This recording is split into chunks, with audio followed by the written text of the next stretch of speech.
Good afternoon, Avram Shira, Yeshivat Nar Shalom, Jerusalem. When I began this little series about prayer, ruling with prayer, from Torah 97 and Likutei Moharan of Rabbi Nachman, I had a memory, and I was 8 years old. I was in the lunchroom in elementary school. And we were all like, secular kids growing up in Florida.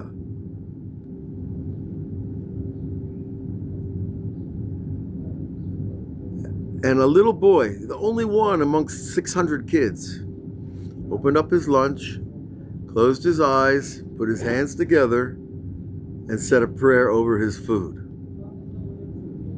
Now, I was only 8 years old, but I remember being proud of being Jewish. I didn't really know what it meant to be Jewish. But I saw this young boy, when he was quiet to make his blessing on his food, other people became quiet. Not for a long time, but other people, little kids, became quiet while he made his prayer. And I also felt something. Now, I didn't know what that something was. But here in this Torah today, Rabbi Nachman, 200 years ago plus, he defines it for us in the simplest words. And this is the idea of ruling with prayer. What's he ruling? What do you rule if you rule with prayer? You're praying to God. Why does that rule others? Why does such a thing rule others? Because your awe of God invokes awe in others. Your respect creates respect in others. And so yirah, which is roughly translated as awe or fear, is a palpable energy that transfers itself from mouth to ear, from eye to heart, back into the brain. And so too, these concepts that we discuss all the time, that you hear people talk about, they're active energy. They're not static. They're not sitting still. They're not just words that evaporate in the air. They enter people, they change you a little bit, and then they move on. And what we do with it, that's the important thing. So over here in Torah 97, he says like this, we're near the end. Mitpalel gam kein b'yirah. The person who has achieved all the other levels we've talked about in the earlier classes, he's achieved anava, the anava of knowing himself, who he isn't, who he is, the anava of not taking credit for the greatness of your ancestors, nor the greatness of your bank account, and also understanding that you are not nothing, that you are a child of the Creator, sent here for this mission. Those concepts of anava induce awe. And for sure, that little guy back in 1968, a long time ago, right? He had received some amount of awe, that he was willing to make a blessing in front of 500 kids. Now, most of them weren't paying attention, but still, that took a little bit of pride in himself and what he's doing. And I actually was jealous of the kid. Even as a little kid, I didn't really know what was going on, but I felt something. And that something's right here. Va'ayirah, which is called kingship, he says, our sages taught, Ilmale mora'ah shel malchut, if it was not for the fear, the awe of the government, haim chavero yivla'u, that the person will swallow up his friend, that there will be no laws and no administration and no cause and effect and retribution and punishment and all the things we associate with law, which creates the atmosphere of we better not just do what we want. Nimsa shetefila yesh la bechinat malchut. Such a prayer has kingship. So when you pray with that power of awe and it induces awe in others, that leads to the idea of what? That there is a king in the world. We are not spinning around on a heartless planet. We are in the midst of the creator of the universe as his most profound creation, a human being that can be free and still serve him.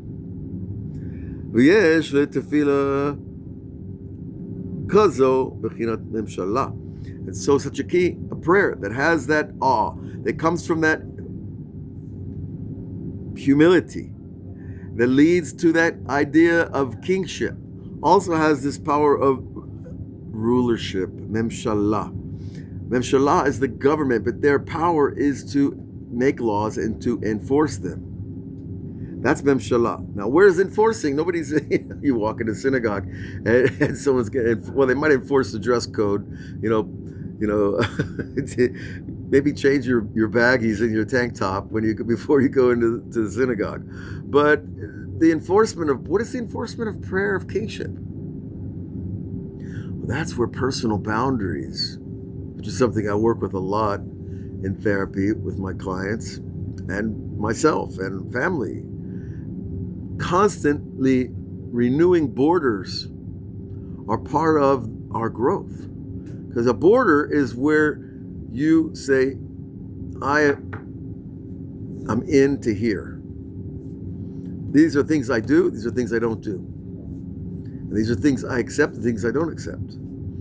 And so that's part of memshalah, of kingship, of ruling, of setting a border, and this is what we do. You don't speed, you don't go over 660 miles an hour. I was going to say 600 miles an hour. Now that would be something special, right? A 600 mile an hour car, we might have to look out for that. A long way coming. But the idea you can see is they're all stringed together conceptually, and that's one of the beautiful miracles of Rabbi Nachman's Torah, is that they're not set ideas. They are part of a flow chart of energy, a map of the traits of Hashem as they appear in us, and they move energy through us from top to bottom, from bottom to top, from right to left and left to right. We are maps of God's energy. The more Kabbalah you learn, the more you will see that that is true. And but in the beginning, God didn't have creation from man until he foresaw the goodness, the good things, the positive deeds that man was going to do. The keeping of the mitzvot, the prayer with focus and attachment.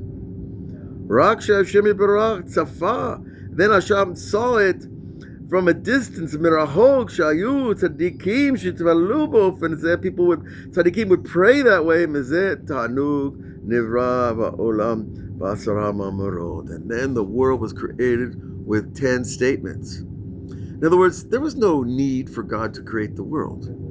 Now, the Arizal teaches us in the beginning of Eitz Chaim, the beginning of Otzarot Chaim, that there was a reason that God created us. One of the reasons, it changes a little bit, the definition. One is to do good, to give over his goodness. Because when you're so good, you're so infinitely powerful and true and just and unlimited in what you can do, you want to give. And he's the ultimate good. So giving was one of the first reasons that we're given. We're also told that God created the world to have an image of himself in the world that could reflect his will in the world, that could extend the boundary of his kingship into the physical. See, in heaven, there's no question about who's king. Never, ever. There's only one God, and when you're there in heaven, you don't have any questions. There's no politics. There's nobody trying to influence you. Down here, it's hidden. And so in such a situation, well, then we have a problem. then we have to clarify for ourselves. And so too, more so that God has great pleasure from our deeds today in the present frame, because God exists in the now. He comprehends and is part of the past and the future, but the now is where God is principally active. Because God is renewing the creation every day with these 10 statements. So you see, God's speech is not like our speech. We talk, it goes out in the air, and the minute we stop talking, there's silence again. When God talks, it gets said over and over forever. The 10 statements, He or, Vahi or, Vahi Choshech, Choshech al Panei Tahom, v'chule v'chule. Every time in the creation story, God says that Vayihi, it's bringing something from the potential into the actual. But it stands in the spiritual realm forever, and it's getting expressed in the creation of this world forever. Now, some people say, well, the world's not going to last forever. Soon the sun is going to get too big and, burn everybody up. I don't think we have to worry about that day. So, with that in mind, we ask, what are these 10 statements? They're really not just sentences of words. They're spiritual conduits of energy that go from the creator to the creation, from the infinite to the finite, from the unknowable to the knowable. And so our job is, as Jews, and you could say as human beings, it's not to question God's existence, but rather to question what His will is. So the minute we enter the question, does He exist or not exist, you cancel the concept of faith. You make it based on your knowledge and your opinion. And that is a big problem, because it automatically creates a space of doubt. And the doubt is exactly what the evil inclination uses to kind of poke at our confidence and our power and our belief in our path. Right? Every day he's saying these 10 statements. This is what li gal ed. This is what we learned earlier in the Torah. God said, Gal ed is mine. Right? And Gal ed, of course, is the name of a region here in Israel, or Gilad, in the more original accent or pronunciation. Lashon, but the Rebbe's chidush is Gal ed, the revelation of a witness. A witness to say, I'm a witness that this happened. That's what the human race is here to do, to tell each other this happened. And that's why over and over in the Torah, the Jewish people, the Israeli people coming out of Egypt, were told, you will tell your children and your grandchildren. The whole Pesach story is about that process.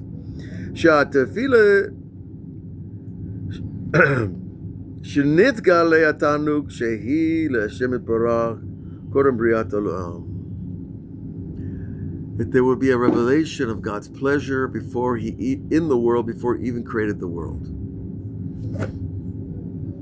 If you're building a house, there's a certain pleasure to sit and dream about what your house is going to be like. And that produces pleasure. So God beautified Himself with the prayer of the tzaddikim that would come in the future. That He will have these two levels of prayer that we talked about over and over, of Menashe and Ephraim, the two sons of Yosef, who were born in Egypt. And we also said, of course, that those two levels correspond to going to prayer without thinking how good and great you are in anything, including your parents and grandparents, however great they were. That we stand before Hashem like a simple child. And this Ma'oz Rashi, the boldness of my mind, God said in the verse through King David, The boldness of my mind. What is that? That we should empower our holy thoughts over the unholy thoughts. When Yehuda, at Tefillah, and Yehuda, the third son of Leah, he is considered the most powerful. He became the prototype for the king.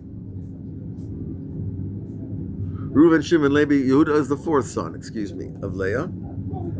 And he was associated with the prayer because he was sacrificing himself for his brothers to fix the sin of the sale of Joseph. And that sacrifice is chiefly exhibited in prayer. When you give your power, your blood, sweat, and tears into words that you pray with all your soul, all your strength, that's self-sacrifice.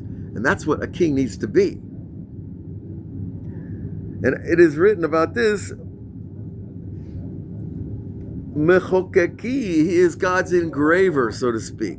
But the idea of engraving here is not just lahakok, lashon srara malchut, the lashon of kingship and leadership. Why? Because the king, when they used to communicate back in the day, they would engrave in tablets or on cloth, which is, animal hide. And they would engrave the letters into the hide or into the rock or into wax. And so then they would send that, and that's the engraving of the king is the sign that it's the king. Because only he's the one that has that engravature. Well, that's fancy. And this is the malchut, his kingship, that your prayer should have that kingship. All these qualities we need to add into the production of prayer that we've been speaking about. One leads to another. V'yitgale then ha'tanug, and that reveals God's pleasure. It gives him pleasure. V'yichadesh olamo b'masa mamrod, and God then wants to continue building the world. What would you feel like if you were this great inventor and you produced the first, highest, most special robot? And the whole world was in wow of your robot. It's just amazing robot. Does everything. Doesn't complain. And then one day he just walks off the job and says, I'm done with you. I'm going off to live my own robotic life. I'm not helping you anymore. Our relationship is over. Even though it's a robot, you would be touched a little bit, let's say. Well, imagine if it's your own child of flesh and blood. Well, that's what we are. We are the child of the Creator. These 10 statements is like God is feeding them into the world, and we receive from that. We receive our life force from those statements. And now the Rebbe is going to go back. The end of the Torah is a whole recap of the beginning of this Torah in terms of the Kabbalah, of the actual creation of the name Elohim. It's when it splits and breaks down and when it's put back together, and we're going to do that next time. Because it's a whole piece of Kabbalistic understanding that we're going to go through, but when you learn it well, you're going to see how everything really is happening through the holy letters of the Aleph Bet and the speech of God, and we are his extensions, so our speech has the ability to carry his power. Bezrat Hashem, we'll see you next time. God bless.